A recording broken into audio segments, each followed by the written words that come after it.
नमस्कार साथियों, मैं ओम प्रकाश खोजा आप सबका इस वीडियो में हार्दिक स्वागत और अभिनंदन करता हूं। कैसे हो आप सभी?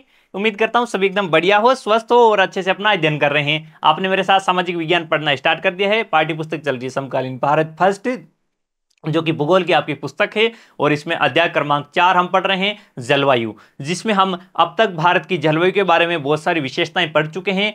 और इस वीडियो में हम जानने वाले हैं वर्षा ऋतु, सेकंड पार्ट पढ़ेंगे वर्षा ऋतु का, जिसमें हम जानेंगे कि भाई जब मानसून का आगमन हो चुका है। पिछले वीडियो में हमने बात की थी कि मानसून का आगमन हो चुका है और आगमन होने के बाद में भारत में कौन कौन से क्षेत्रों में किस प्रकार से वर्षाएं होती है, उन पर हम चर्चाएं कर चुके हैं। अब यहां पर आगे की विशेषताएं क्या है, आगे क्या क्या घटनाक्रम घटित होता है, उनकी चर्चा करने वाले हम इस वीडियो में। उससे पहले हल्का सा आपको फटाफट बता दूं कि किस प्रकार से भारतीय मानसून आया था। देखिएगा, जब इस प्रकार का भारतीय क्षेत्र है, इस भारतीय क्षेत्र के दक्षिण में आपकी ये विषुवत रेखा है, ये भारत का 8 डिग्री 4 मिनट उत्तरी अक्षांश पर भारत है। और यहां पर आपके द्वीप समूह है 6 डिग्री 45 मिनट उत्तरी अक्षांश तक। यहां पर दक्षिणी पूर्वी व्यापारिक पवनें चल रही है। ये व्यापारिक पवनें इस भारतीय क्षेत्र में यानी कि राजस्थान वाले क्षेत्र में जो निम्न वायुदाब का केंद्र बना हुआ है, इस वजह से ये पवनें राजस्थान की ओर यानी कि पूरे भारतीय क्षेत्र की ओर आकर्षित होती है। और यहां पर आपके 40 से 60 डिग्री पूर्वी देशांतरों के मध्य से विषुवत रेखा को क्रॉस करते हुए ये समुद्र से गुजरने वाली ये दक्षिणी पूर्वी व्यापारिक पवनें थी। ये दक्षिणी पूर्वी व्यापारिक पवनें दक्षिणी पश्चिमी पवनें हो जाती है और इन्हें कहा जाता है मानसूनी पवनें, क्योंकि ऋतु अनुसार इनकी दिशा निर्धारित होती है। और ये पवनें समुद्रों से होकर गुजरती है तो अपने साथ में भरपूर मात्रा में आर्द्रता लेकर आती है। और ये आर्द्रता इस पूरे भारतीय उपमहाद्वीप वाले क्षेत्र में वर्षा करती है। इनकी अलग अलग शाखाओं में विभाजित हो जाती है। जो अरब सागर से होकर भारत में प्रवेश करती है वो अरब सागरीय मानसूनी पवनें, और जो बंगाल की खाड़ी से होकर भारत में प्रवेश करती है वो बंगाल खाड़ी की मानसूनी पवनें कहलाती है। और इन्हीं पवनों से पूरे भारतवर्ष में वर्षा होती है। जैसे केरल वाले क्षेत्र में यानी कि पश्चिमी घाट के क्षेत्रों में आपके पश्चिमी घाट के पश्चिमी ढलान वाले क्षेत्रों में 250 सेंटीमीटर से अधिक वार्षिक वर्षा होती है। मेघालय के मौसिनराम में विश्व की सर्वाधिक वर्षा होती है, 1000 सेंटीमीटर से अधिक वार्षिक वर्षा। राजस्थान के जो पश्चिमी भाग में जो जैसलमेर वाला क्षेत्र है वहां पर 10 सेंटीमीटर वार्षिक से भी कम वर्षा होती है। इस प्रकार की हमने बातें की थी। अब जब यहां पर यह वर्षा हो रही होती है तो क्या ये वर्षा जून से लेकर सितंबर तक एक समान एक रूप से होती जाती है, सतत रूप से होती जाती है? जी हां, ऐसा नहीं होता है। सतत रूप से नहीं होती है, बिल्कुल एक जैसी मात्रा में वर्षा नहीं होती है। बीच में छोटे छोटे गैप्स आते रहते हैं। जैसे एक बार वर्षा हो गई तो वर्षा होने के बाद में 1 या 2 सप्ताह का बीच में गैप आ जाता है और उसी गैप को हम कहते हैं वर्षा में विराम। उसे कहा जाता है वर्षा में विराम, ब्रेक इन रेन, यानी कि मानसून में एक बार के लिए रुकावट आ जाती है। अब ये रुकावट क्यों आ जाती है तो देखिएगा, वर्षा विराम में रुकावट आने का कारण क्या है कि जो ये बीच में गैप आता है, ये गैप आने का कारण ये होता है कि जो यहां पर हमारे निम्न वायुदाब का केंद्र विकसित हो रखा था, कौन सा, जो यहां पर राजस्थान वाले क्षेत्र में और इधर राजस्थान से लेकर आपके इस प्रकार का यहां पर जो ये निम्न वायुदाब का केंद्र बना हुआ था, जो लो प्रेशर केंद्र है, जो मानसूनी पवनों को आकर्षित कर रहा था, जो दक्षिणी गोलार्ध से दक्षिणी पूर्वी व्यापारिक पवनों को भारतीय क्षेत्र की ओर लेकर आ गया था। इसमें जब आपके उतार चढ़ाव आता है, उत्तर दक्षिण दिशा की ओर ये खिसकता है, तो उस वजह से यहां पर आपके कुछ क्षेत्रों में आपके गैप देखने को मिलते हैं। और ये जो वर्षा का गैप देखने को मिलता है कि भाई एक बार यहां पर वर्षा हो गई और जब यहां पर ये क्षेत्र बना हुआ है तब यहां पर ये पवनों को इस क्षेत्र तक आकर्षित करेगा। जैसे ये उत्तर दिशा में चला जाएगा तो यहां पर वर्षा कम हो जाएगी और यहां पर उत्तर में अधिक हो जाएगी। जब ये दक्षिण की ओर चला जाएगा तो यहां पर वर्षा अधिक हो जाएगी और यहां पर वर्षा कम हो जाएगी। जो ये गर्त बना हुआ होता है, ये गर्त और इसका अक्ष यानी कि कहां तक ये ऊपर जा रहा है कहां तक नीचे जा रहा है, वो वर्षा को प्रभावित करता है। और इस प्रकार से इस मानसून ऋतु के दौरान आर्द्र ऋतु भी रहती है और शुष्क ऋतु भी रहती है। जब वर्षा होती है तो वो आर्द्र समय कहलाता है, जब वर्षा रुक जाती है तो वो शुष्क समय कहलाता है। तो याद रखना, भारतीय मानसून की एक विशेषता है, मानसून ऋतु के दौरान ही आर्द्रता और शुष्कता दोनों एक साथ साथ बनी रहती है। ये मानसून की एक स्पेशल विशेषता है। यहां पर आपको नोट लगाकर इसको विशेष रूप से याद रखना होगा, ठीक है ना भाई। भारतीय क्षेत्र की तो विशेषता है ही है कि भाई भारतीय क्षेत्र में मानसूनी जलवायु है, यहां पर शुष्क ऋतु भी पाई जाती है और आर्द्र ऋतु भी पाई जाती है। लेकिन जो आर्द्र ऋतु वाली मानसूनी ऋतु है उसमें भी आपके एक समय ऐसा आता है जब शुष्क ऋतु भी आ जाती है, तो पूरा मानसून ऋतु है उसमें आर्द्र और शुष्कता दोनों एक साथ आती जाती रहती है। ये देखिएगा समय के अनुसार भी रहती है, स्थान के अनुसार भी रहती है। इन्हीं पर हम पूरे वीडियो के दौरान चर्चाएं करेंगे। अब देखो, मानसून वर्षा में विराम है वो मानसून गर्त की गति से संबंधित होता है, जैसा कि अभी मैंने आपको थोड़ी देर पहले बताया है। अब गर्त आपके जब गर्त और इसका अक्ष, जो ये मानसून का गर्त बना हुआ है, जो ये मानसून का गर्त बना हुआ होता है, ये गर्त आपके उत्तर या दक्षिण दिशा की ओर खिसकता है। ये क्या होता है, ये उत्तर या दक्षिण दिशा की ओर जैसे जैसे खिसकता जाता है, तो इसके कारण वर्षा में आपके स्थानिक वितरण सुनिश्चित होता है। अब यहां पर देखिएगा, ये वर्षा वितरण है, आपको पता ही है 1 जून, 5 जून, 10 जून तक मानसून आपके दक्षिणी भारत में प्रवेश कर जाता है। फिर उत्तर भारत में अधिकतर मानसून आपके 10 जून के बाद में प्रारंभ होता है, जैसे 15 जून को गुजरात से प्रवेश होता है। इधर यहां पर पूर्वोत्तर वाले क्षेत्र में तो 1 जून और 5 जून तक पूर्वोत्तर क्षेत्र में प्रवेश कर जाता है। बाकी यहां पर आपके उत्तर भारत और उत्तर पश्चिमी भारत में 15 जून से लेकर 15 जुलाई तक मानसून का आगमन होता है। ठीक है, सबसे लास्ट में यहां पर राजस्थान वाले इन पश्चिमी क्षेत्रों में जैसलमेर, बाड़मेर, बीकानेर में 15 जुलाई तक मानसून का आगमन हो जाता है। अब जब ये मानसून का गर्त होता है, कौन सा गर्त, जो यहां वाला ही गर्त है, गर्त कहां से प्रारंभ होता है, ये इस क्षेत्र में गर्त बना हुआ रहता है, और सर्वाधिक यहां पर मानसून का आपके न्यूनतम वायुदाब इसी क्षेत्र में रहता है। और इस क्षेत्र में न्यूनतम वायुदाब इतना रहता है कि यहां पर आपके वर्षा भी सबसे कम हो जाती है। यही क्षेत्र है जो मानसून को आकर्षित करता है पूरे भारतीय क्षेत्र की ओर, और यही क्षेत्र सूखा रह जाता है। वो जो कहावत होती है ना, दीपक तले अंधेरा की कहावत, यहां पर इस पश्चिमी राजस्थान के लिए एकदम सही चरितार्थ हो रही है। ये इसके लिए एकदम सटीक कहावत है कि ये खुद है वो जो पूरे मानसून को भारत की ओर आकर्षित कर रहा है, लेकिन पूरे भारतवर्ष में अच्छी वर्षा हो जाती है। यहां तक कि आपके नेपाल, बांग्लादेश, भूटान इन क्षेत्रों में भी अच्छी वर्षा हो जाती है यहां पर, लेकिन ये जो खुद सर्वाधिक आकर्षित करने वाला भाग है, ये खुद सूखा रह जाता है। ठीक वैसे ही जैसे दीपक की बाती होती है, उसको जैसे दीपक की बाती के माध्यम से चारों तरफ प्रकाश फैल जाता है, लेकिन उस दीपक के तले यानी कि दीपक के नीचे अंधेरा रह जाता है। कैसे, इस प्रकार से आपका ये दीपक रखा हुआ होता है, इसके अंदर आपकी ये जो बाती रहती है, इस बाती को आप जैसे आप इसमें इसकी लो जगती है, तो यहां पर चारों तरफ प्रकाश हो जाता है, लेकिन इसके नीचे यहां पर पूरा भाग आपके छायांकित रहता है, यानी कि यहां पर क्या रहता है, अंधेरा रहता है। ठीक उसी प्रकार से इस राजस्थान वाला क्षेत्र जो मानसून को आकर्षित करके लेकर आता है, लेकिन इसके यहां पर वर्षा नहीं होती है।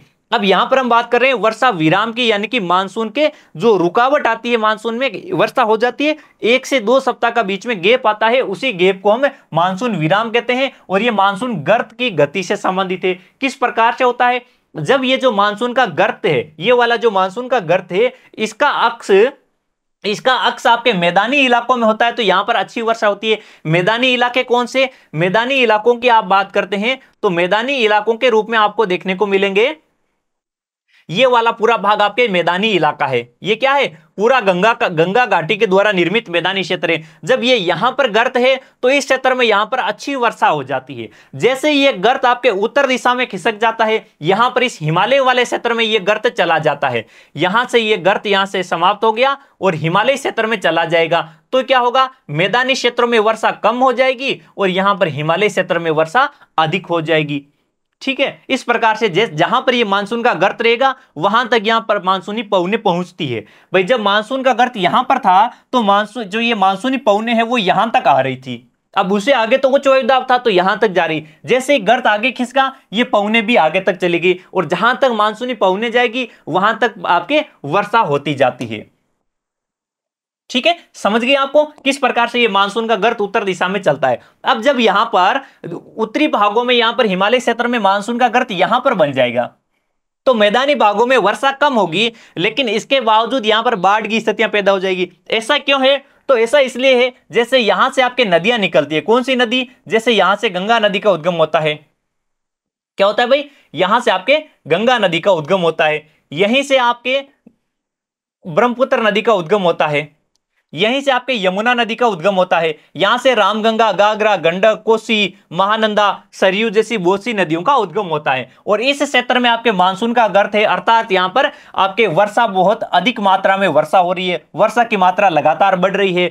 तो और जी ये वर्षा की मात्रा कहां पर बढ़ रही है, जो इन उत्तरी मैदान की नदियों का जल ग्रहण क्षेत्र है वहां पर वर्षा बढ़ रही है। जैसे जैसे उत्तराखंड में यमुनोत्री हिमनद से यमुना का उद्गम होता है, गंगोत्री हिमनद से गंगा का उद्गम होता है, इसी प्रकार से नेपाल हिमालय से इधर घाघरा गंडक कोसी सरयू का उद्गम होता है। तो इन पूरे क्षेत्रों में वर्षा की मात्रा बहुत अधिक बढ़ रही है। तो इस वजह से यहां पर आपके जल इन नदियों के जल ग्रहण क्षेत्रों में वर्षा की मात्रा अधिक होती है, जिस वजह से इन नदियों में वर्षा जल की मात्रा बहुत अधिक बढ़ जाती है। और ऐसा होने की वजह से इस मैदानी क्षेत्रों में बाढ़ की स्थितियां देखने को मिलती है। इसी वजह से तो यहां पर जैसे उत्तर प्रदेश में कोसी नदी की वजह से, आपके बिहार में कोसी नदी की वजह से बाढ़ आती है, हरियाणा और पंजाब, हरियाणा और दिल्ली वाले क्षेत्र में यमुना की वजह से बाढ़ आती है, उत्तर प्रदेश में गंगा और यमुना की वजह से बाढ़ आती है। तो ये बाढ़ की स्थितियां इसी वजह से पैदा होती है कि इनके पर्वतीय क्षेत्र जहां से नदियां जल ग्रहण करके लाती है उन क्षेत्रों में वर्षा हो रही है, जिसका रिजल्ट निकलता है कि मैदानी क्षेत्रों में जहां कम वर्षा हो रही है उन क्षेत्रों में भी बाढ़ की स्थितियां पैदा हो जाती है। तो यहां पर आपके एक वो कारण बताओ वाला क्वेश्चन आपके बहुत बढ़िया बनता है कि भाई कारण बताइएगा, निम्नलिखित का कारण स्पष्ट कीजिए। उसमें आपका क्वेश्चन आएगा कि जब मानसूनी गर्त हिमालय क्षेत्र में होता है तो हिमालय क्षेत्र में अच्छी वर्षा होती है, परंतु बाढ़ की स्थिति भारत के उत्तरी मैदानी क्षेत्रों में उत्पन्न हो जाती है। इसका क्या कारण है, इसका आपको अच्छे से कारण बताना है। तो कारण बताने के लिए जो मैंने अभी थोड़ी देर पहले जो आपको एक्सप्लेन किया है उसी बातों को आपको अच्छे से नोट करना है कि यही इसका कारण रहने वाला है। ठीक है, अब देखिएगा जब भारी वर्षा के कारण यहां पर बाढ़ आती है तो मैदानी भाग में आपके जान माल का नुकसान तो होता ही होता है भाई। जैसे आपके नदी का जब पानी फैलेगा तो फैलने की वजह से जैसे आपकी सड़क बनी हुई है आसपास, तो सड़क से होकर पानी गुजरेगा तो सड़क टूट जाएगी। रेलवे लाइनों के नीचे जो कंक्रीट बिछा रखे होते हैं वो सारी जो आपके कंकड़ पत्थर जो कंक्रीट बिछा रखे होते हैं वो सारे के सारे वहां से बिखर जाते हैं। रेलवे लाइनें टूट सकती है, किसी ब्रिज से होकर पानी जाता है तो यहाँ पर ब्रिज को भी क्षति हो सकती है, नदियों पर बने हुए ब्रिज या पुल टूट सकते हैं। तो ऐसी बहुत से आपके जान माल के नुकसान होते हैं। आपके छतों की आपके मकान की छत है वो टूट सकती है, मकान की जो नींव होती है उस नींव में पानी घुसने की वजह से मकान है वो नीचे की ओर धंस सकता है। ऐसे आपके नकारात्मक प्रभाव उत्पन्न होते हैं। क्या कुछ इनमें सकारात्मक प्रभाव भी है क्या? हाँ जी, बिल्कुल सकारात्मक प्रभाव है। जब ये नदियों से पानी फैलेगा मैदानी क्षेत्रों में तो जहां जहां तक पानी फैलेगा उन क्षेत्रों में जलोढ़ मिट्टी का जमाव किया जाता है इस पानी के माध्यम से। तो खेतों की मिट्टी आपके बहुत अधिक उपजाऊ हो जाती है, जो कृषि कार्य के लिए लाभदायक होती है, खेतों की उर्वरा शक्ति में वृद्धि करती है। और जिन क्षेत्रों में साल दर साल बाढ़ का पानी आता है वहां पर साल दर साल नवीन जलोढ़ मिट्टी का जमा होता है और हर साल उन खेतों की उपजाऊ क्षमता में वृद्धि होती जाती है। अब यहां पर उष्णकटिबंधीय निम्न दाब की आवर्ती, अब देखो यहां पर उष्णकटिबंधीय निम्न दाब की आवर्ती और तीव्रता निर्धारित करती है किस बात को? अब ये उष्णकटिबंधीय चक्रवात क्या होते हैं? जैसे आपने वर्षा ऋतु में पढ़े हैं शीतोष्ण कटिबंधीय चक्रवात, ठीक उसी प्रकार ग्रीष्म ऋतु, ये आपके ग्रीष्म ऋतु और वर्षा ऋतु के दौरान उष्ण कटिबंधीय चक्रवात बनते हैं। ये कहां पर बनते हैं? इन चक्रवातों की उत्पत्ति होती है यहां पर आपके, कहां पर? बंगाल की खाड़ी और अंडमान सागर में। कहां पर होते हैं? बंगाल की खाड़ी, ये है बंगाल की खाड़ी और ये अंडमान सागर है। यहां पर क्या बनते हैं? उष्ण कटिबंधीय चक्रवात बनते हैं, उष्ण कटिबंधीय चक्रवात बनते हैं। कुछ चक्रवात बंगाल खाड़ी में बनते हैं, अंडमान सागर में बनते हैं और कुछ कुछ चक्रवात यहां पर अरब सागर में भी बनते हैं। लेकिन सर्वाधिक चक्रवात कहां बनते हैं? बंगाल की खाड़ी में। अंडमान सागर क्या है? बंगाल की खाड़ी का एक भाग है जो अंडमान सागर कहलाता है। अब यहां पर जो चक्रवात बनते हैं ये चक्रवात भारतीय क्षेत्र की ओर भी आते हैं और इन चक्रवातों की वजह से कई बार मानसून में रुकावट भी आती है, वर्षा भी होती है, इनसे तूफान भी आते हैं। अब जो ये उष्णकटिबंधीय चक्रवात जो निम्न दाब के क्षेत्र होते हैं ये आपके वर्षा की मात्रा और वर्षा की अवधि को नियंत्रित करते हैं। वर्षा कितनी मात्रा में होनी है और वर्षा की अवधि कब तक रहेगी ये इसको निर्धारित करते हैं। और ये निम्न दाब के क्षेत्र बंगाल की खाड़ी में बनते हैं और मुख्य स्थलीय भागों को ये पार करके चले जाते हैं, यानी कि इसके आर पार तक चले जाते हैं, यहां पर इनका आगमन हो जाता है।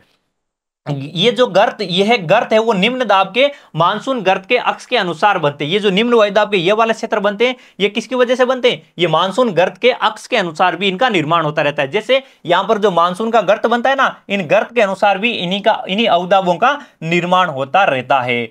ठीक है, तो इस प्रकार से ये जो मानसून के अक्ष और गर्त बनते हैं इस मानसून के उष्णकटिबंधीय चक्रवात भी बनते हैं और ये चक्रवात इसकी मानसून की वर्षा की मात्रा और वर्षा की अवधि को नियंत्रित करते हैं। यहां पर एक बात याद रखना कि जब आपसे पूछे कि भारत में उष्णकटिबंधीय चक्रवात किस ऋतु में बनते हैं तो वर्षा ऋतु में बनते हैं। शीतोष्ण कटिबंधीय चक्रवात, तो वो चक्रवात बनते हैं आपके शीत ऋतु के दौरान बनते हैं, और उनकी उत्पत्ति भारत के आसपास के किसी समुद्र से नहीं होती है, भूमध्य सागर से उत्पत्ति होती है, जो कि एशिया, अफ्रीका और यूरोप महाद्वीपों के बीच में अवस्थित है, और वो अटलांटिक महासागर का एक भाग है।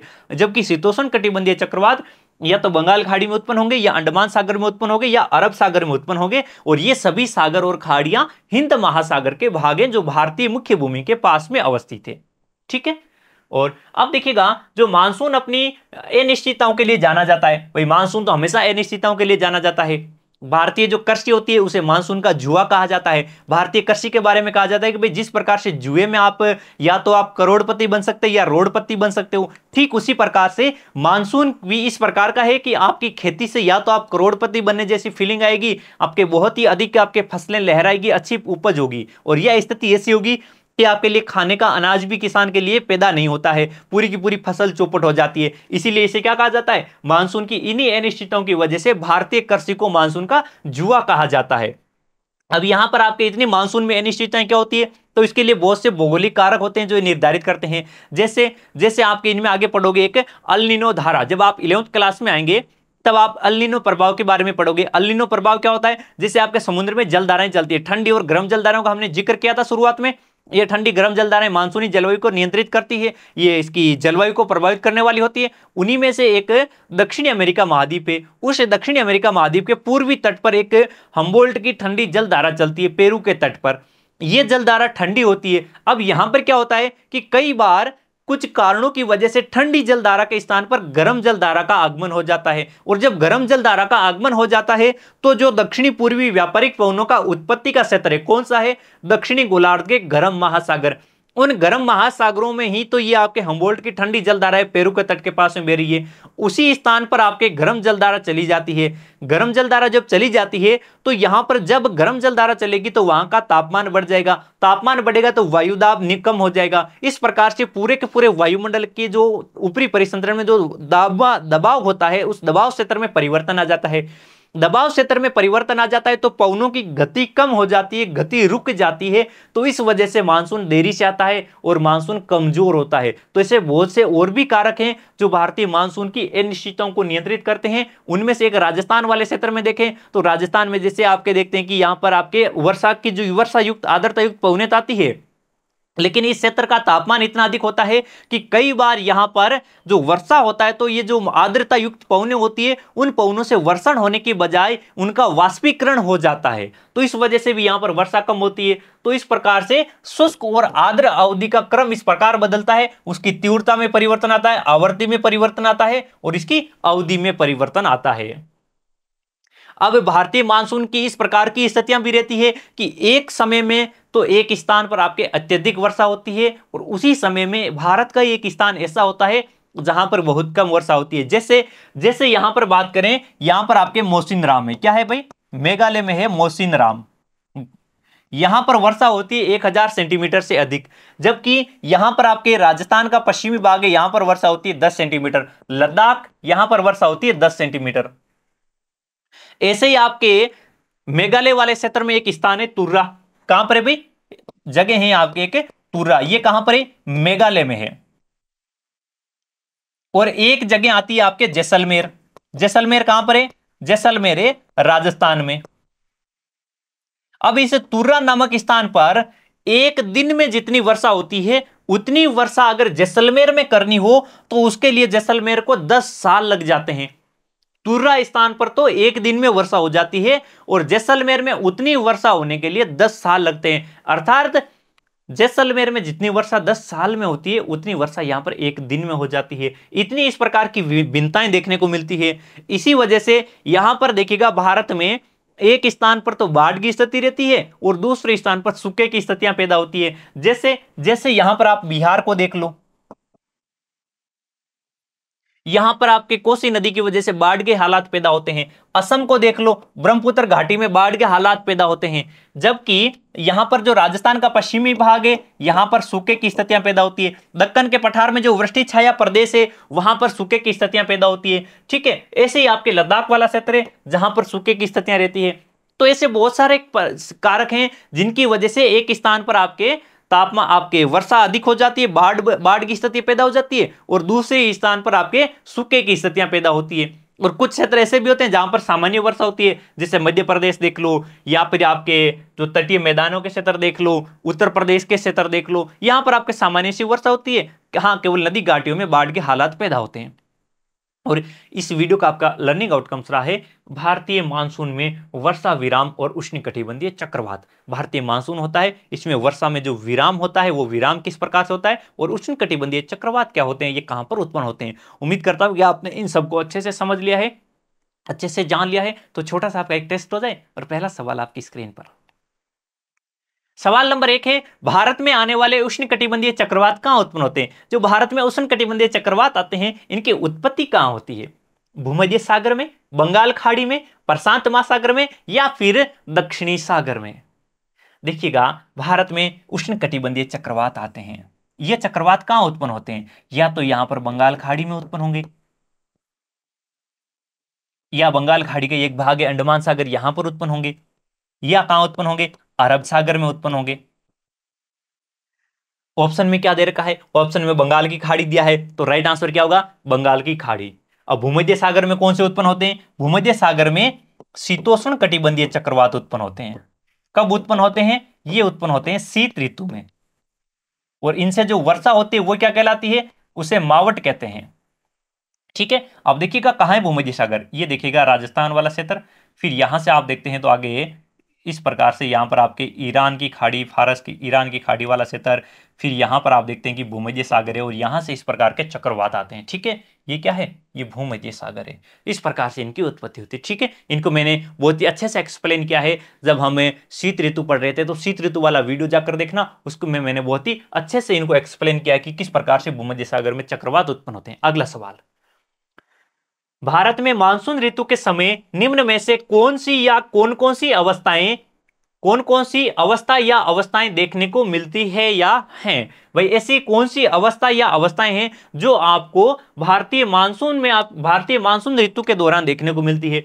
बाढ़, सूखा, ए वे बे दोनों, या फिर इनमें से कोई नहीं। जब आप भारत की मानसून ऋतु को देखोगे तो उसमें आपको बाढ़ की स्थिति भी देखने को मिलेगी, और उसी समय दौरान आपको सूखा भी देखने को मिलेगा। अर्थात ए वे बे दोनों स्थितियां एक साथ में आपको देखने को मिलती है। जैसे सूखे की स्थिति आपके दक्कन के पठारों में मिल सकती है, कर्नाटक के वृष्टि छाया क्षेत्रों में मिल जाएगी, कुछ मध्य प्रदेश के वृष्टि छाया क्षेत्रों में मिल जाएगी, राजस्थान के क्षेत्र में मिल जाएगी, और आपके लद्दाख वाले क्षेत्रों में मिल जाएगी। बाढ़ की स्थितियां इसी समय में, जब सूखा बन रहा है उसी समय में आपको आपके असम घाटी क्षेत्र में बाढ़ मिल जाएगी, बिहार में बाढ़ के हालात उत्पन्न हो सकते हैं, पश्चिम बंगाल में बाढ़ के हालात उत्पन्न हो सकते हैं। इस प्रकार से यहां पर दोनों स्थितियां एक साथ साथ चलती है। और इसी के साथ में इस वीडियो को हम यहीं पर फिनिश करते हैं। यह था आपके भारतीय वर्षा ऋतु से संबंधित आपका वीडियो, यानी कि भारतीय मानसून की ऋतु, जिसको मैंने आपको 2 वीडियो के माध्यम से एक्सप्लेन किया है। उम्मीद करता हूं कि आपने इन सबको अच्छे से समझ लिया है, और आपने इनको बहुत ही अच्छे से पसंद भी किया होगा, आपको अच्छा लगा होगा, आपके ज्ञानवर्धन में सहायता मिली होगी। अगर ऐसा है तो अपने साथियों के साथ भी इसे प्रेषित करते रहना। हम आपसे मिलते हैं नेक्स्ट वीडियो में, तब तक आप सभी का धन्यवाद। हंसते रहें, मुस्कुराते रहें और मस्त रहें। जय हिंद।